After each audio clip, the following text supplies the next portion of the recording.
Welcome, my pretties, to a very spellbinding special episode of the RPAG Scoop.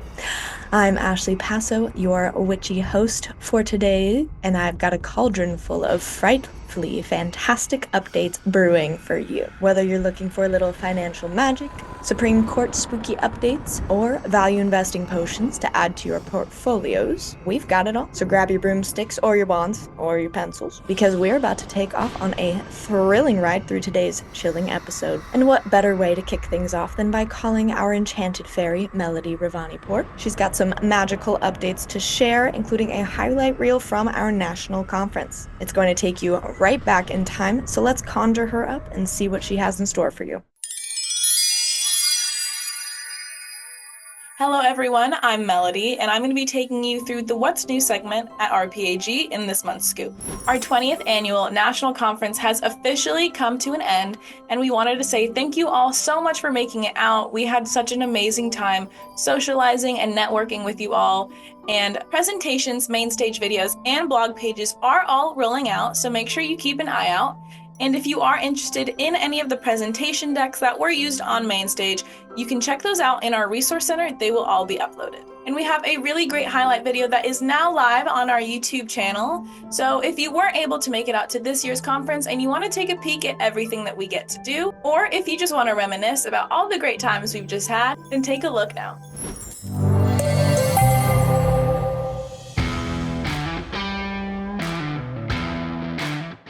What a beautiful ride it's been. What a beautiful ride.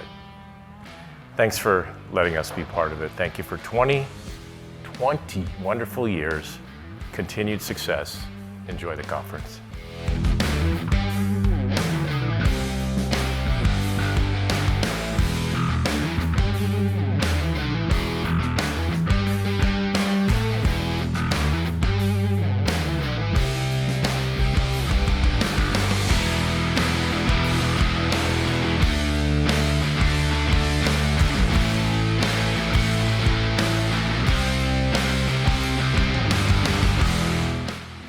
Ride that we've been on together has really been extreme. We are advisors at heart. Not only is RPAG growing, but you're growing.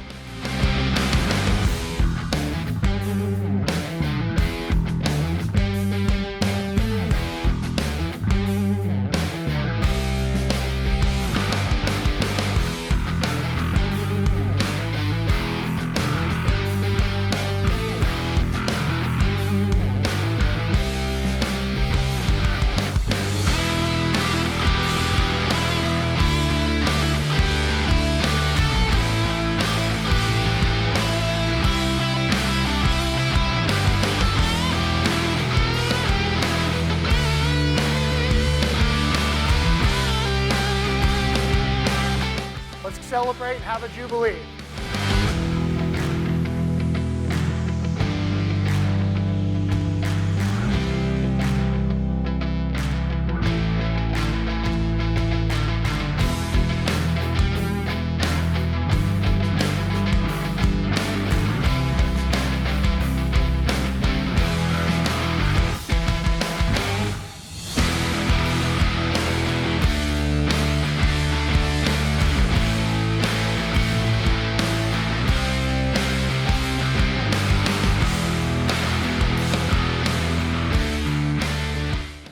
And next up, we have RPAG University, which is a great educational resource for any of the solutions we have in our system.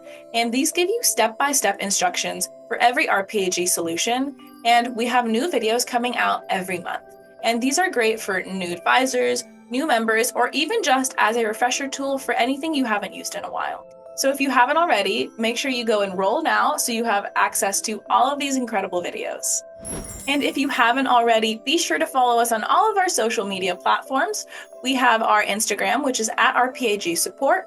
We have our Facebook at Retirement Plan Advisory Group. We have our YouTube at RPAG.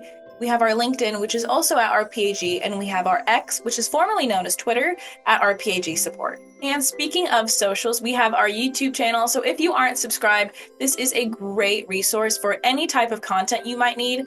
And all you have to do is search RPAG in the search bar, and we should be the first page to pop up. And if you go to our page and click on the little bell in the top right corner, you'll be notified every time we have a video go live, and these do come out before emails and our blog pages, so you will have early access.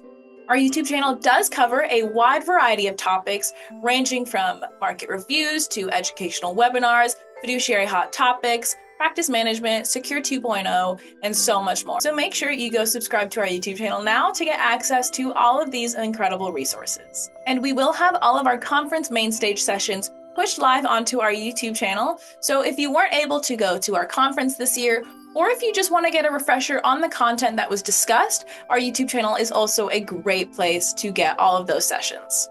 And speaking of our YouTube channel, you can find all of our latest tech enhancement updates that have been made to improve your user experience, and we do have a new one that has just gone live. So if you haven't already, make sure you go give that a watch to find out what's been improved for you. Moving on, we have our retirement times, and our October edition has just been released, and this is our monthly newsletter that includes 3 pieces for plan sponsors and 1 piece for participants, known as the Participant Corner. And this month we do have a fun crossword, and we generally send these out at the end of the previous month, so you have time to send these into your compliance team before you have to send them out. Our back to school series is also wrapping up right now, so if you weren't able to register for any of these webinars, you can find the recordings for the ones that have already come out on our webinar page.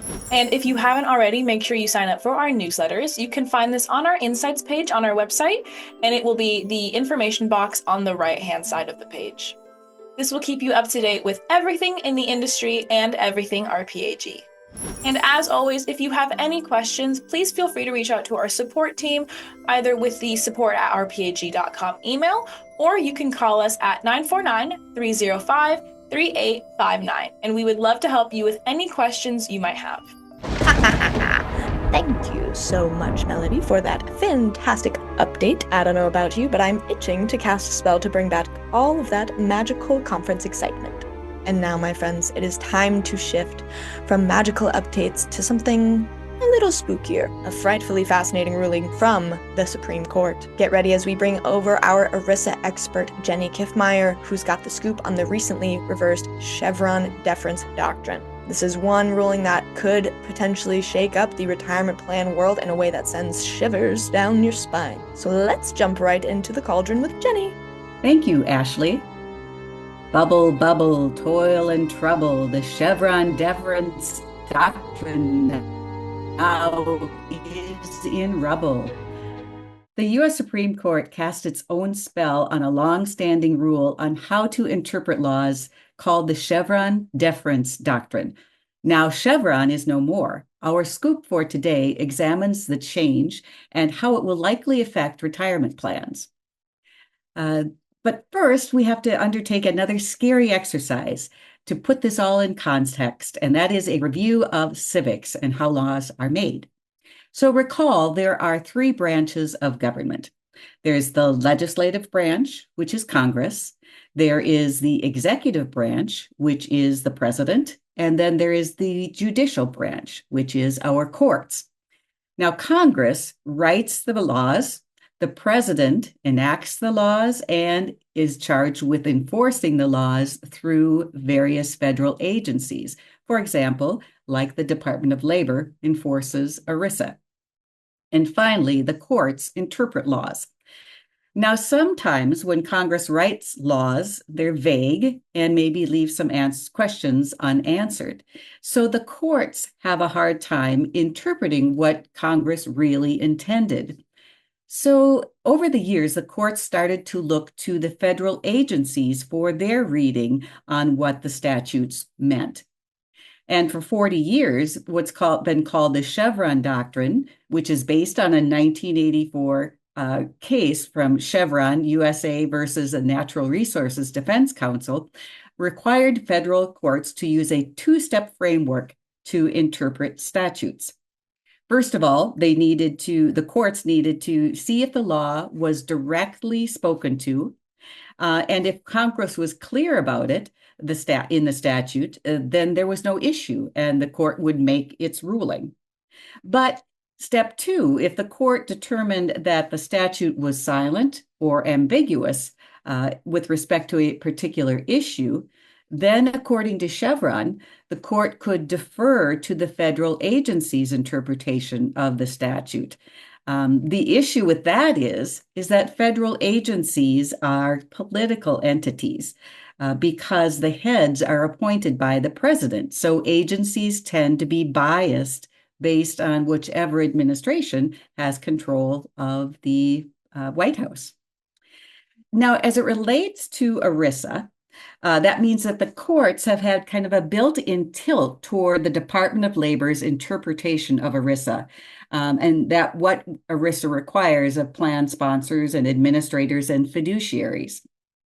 So in one way or another, Chevron has been a feature in every challenge to Department of Labor interpretations of ERISA. What we saw in Chevron of 1984 is that Chevron gave agencies wide latitude to influence how laws are interpreted. And a lot of times the courts then looked to the federal agencies for that interpretation. Now, on Chevron's reversal, which took place in just recently in 2024, so the Supreme Court issued a new ruling called Loper Bright and Raimondo, overturning the Chevron doctrine. And following the rule, federal courts now must draw their own conclusions on the correct legal interpretation of ambiguous federal statutes following the Administrative Procedures Act. So courts now must draw their own conclusions with what is considered the correct legal interpretation of a statute and no longer can rely on the agencies. The rule regarding this relates to the Administrative Procedures Act.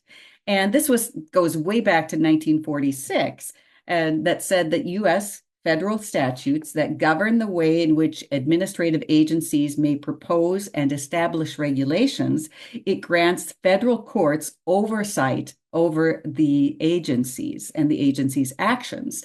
So it requires courts to exercise their independent judgment in deciding whether an agency has acted within its statutory authority, and the courts may not defer to an agency's interpretation of the law simply because a statute is ambiguous. So now, after the reversal of Chevron, the courts are going to have to rely on their own interpretation of the statutes and not lean on the agencies. What it will mean is that with the reversal of Chevron, it will be significantly harder for agencies to change policy by interpreting or reinterpreting the statutes that they administer. So what this means specifically is that Chevron will probably have impact at least two of final Department of Labor regulations. The first is the DOL's final regulation related to environmental, social, and governance regulations. And they actually took effect January 1st of 2023. Just to summarize those quickly, plan sponsors and other fiduciaries may consider ESG factors when selecting investment options for a plan if they reasonably determine that they are relevant, the ESG factors are relevant to a risk and return analysis of the investment. Now, that regulation has already been challenged in court. In fact, 26 states challenged the DOL's ESG rule. And the court actually found in favor of the Department of Labor's interpretation. But then the plaintiffs did appeal, and upon appeal, the court sent back the case to the lower court, the district court, to determine whether the DOL's ESG rule represents the best reading of the statute or not. So hence kind of along the lines of the reversal of Chevron. Another DOL regulation that may be challenged by the reversal of Chevron is our fiduciary investment advice regulations. And these rules actually were issued April 25th of 2024. The DOL published a final rule package that included the regulations and some amended prohibited transaction exemptions. And the final rules and the PTEs define when an entity or a person is a fiduciary because of providing investment advice to a retirement investor for a fee. So the final rule, as amended, was scheduled to actually go into effect a couple of days ago on September 23rd of 2024. However, two lawsuits, a joint resolution of Congress, and now the Chevron deference ruling, a reversal, have emerged to put that rule or that regulation on hold. So currently, that effective date is stayed, and we actually have to revert back to the old regulations to determine what is an investment advice fiduciary. We have to look back to the old 5-part test to determine whether or not that individual is a fiduciary. So what does a Chevron's reversal mean specifically for retirement plans? Well, there's no immediate change. All of the changes that may result from this change in the Chevron position will have to be battled out and handled by the court system. Any challenges to past court cases or regulations have to be addressed through the courts, and the courts no longer will defer to agency interpretations. So there's really no immediate action to take, but it is very important to continue to monitor new agency regulations when they come out, especially when proposed regulations come out, so that you can respond with industry comments. There's always a comment period when a proposed regulation is issued, so interested parties can submit comments to have a say in how the final regulations should come out. And of course, continue to monitor litigation for any of these regulations or court cases that could come into play in how plans will be administered in the future. So eventually, there should be fewer back and forth changes to regulations based on which party is in the White House. That's been kind of bouncing back and forth, and the investment advice fiduciary rules are a classic case of that. Since 2016, we've kind of been going back and forth between various interpretations of the regulations. Going forward, we should see less of that and more consistency as the courts work through their interpretations of what the statutes were intended to mean. I want to thank you for joining our scoop today, and hope you'll join us for future editions as we bring to you the latest scoops on retirement implications to retirement plans and plan sponsors. Thank you. Jenny, that was both enlightening and terrifying, just the way I like it. The world of regulations and rulings can definitely be a haunted house sometimes, can't it? But don't run away just yet, because we've got more spine-tingling sensations coming your way. Next up, we head into the eerie valley of value investing with PIMCO's Prashant Pandey and Robert Arnott. They'll be shedding light on how to see through the fog of emotional market narratives and spot real value where others might miss it. It's a strategy as powerful as any magical spell, and you'll definitely want to know about it. Let's hear from these financial wizards. I'm Prashant Pandey, equity strategist at PIMCO. I'm joined today by Rob Arnott, founder and chairman of Research Affiliates and portfolio manager on the PIMCO REE strategies, our value-oriented active equity approach. Rob, what makes value investing such a compelling approach to equity markets? Ben Graham famously observed that in the short run, the market is a voting machine, and in the long run, it's a weighing machine. The markets in the short run are driven by narratives that tell us what the markets and the collective psyche of investors think will happen in the long-term future. But that view changes, and that view changes. As the view changes, so do the prices in the market, so does the opportunity set. So as a result of that, value investing, which anchors on the underlying fundamentals of a business, seeks to take advantage of the mispricings that are created by a market that's driven in the short run by emotion. Thanks, Rob. Can you describe the RAE approach to value investing and what makes it different from other active value strategies? RAE is, I think, very special in two ways. Firstly, It uses quality filters and momentum filters to weed out value traps. And if you weed those companies out, you'll weed out some good bargains too, but you'll potentially weed out the value traps. Value investing all too often involves buying more and more of a stock all the way to zero. Now, the second key advantage of RAE is that it doesn't anchor on capitalization weighting. It weights companies in accordance to their fundamental economic footprint in the macroeconomy. Measures like how big are its sales as a percentage of all publicly traded company sales, how big are its profits, again, as a percentage of total profits in the economy, how big are its dividends and buybacks as a percentage of all dividend distributions in the economy. And when you use these fundamental measures to set the target size of your investment, then if a company tanks and its fundamentals don't, you're going to be buying more. If it rebounds sharply and its fundamentals don't follow suit, you're going to be saying thank you for those lovely gains in trimming it.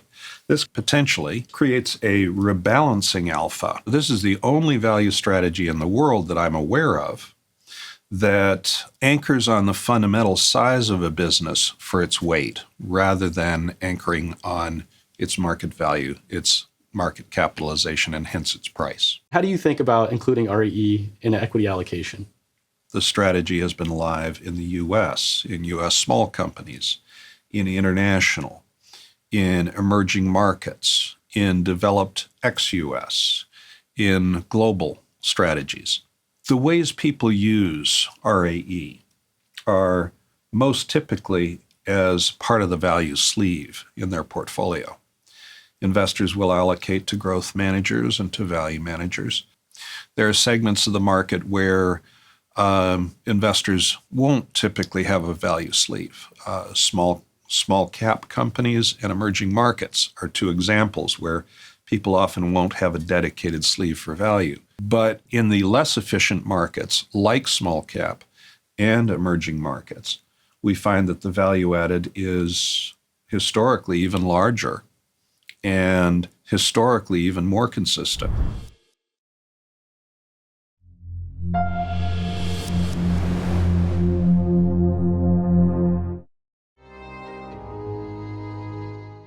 Well, my pretties, this brings us to the end of our magical and spooky edition of the RPAG Scoop. We've covered a lot of grounds today. Not cemeteries, unfortunately, but from Melody's enchanting updates to Jenny's frightfully legal news, and of course, PIMCO's deep dive into the world of value investing. But don't worry, this isn't the end. We will be back with thrills and chills on November 4th when we return for another exciting episode of the RPAG Scoop. Until then, stay wicked, stay informed, and have a spellbinding Halloween.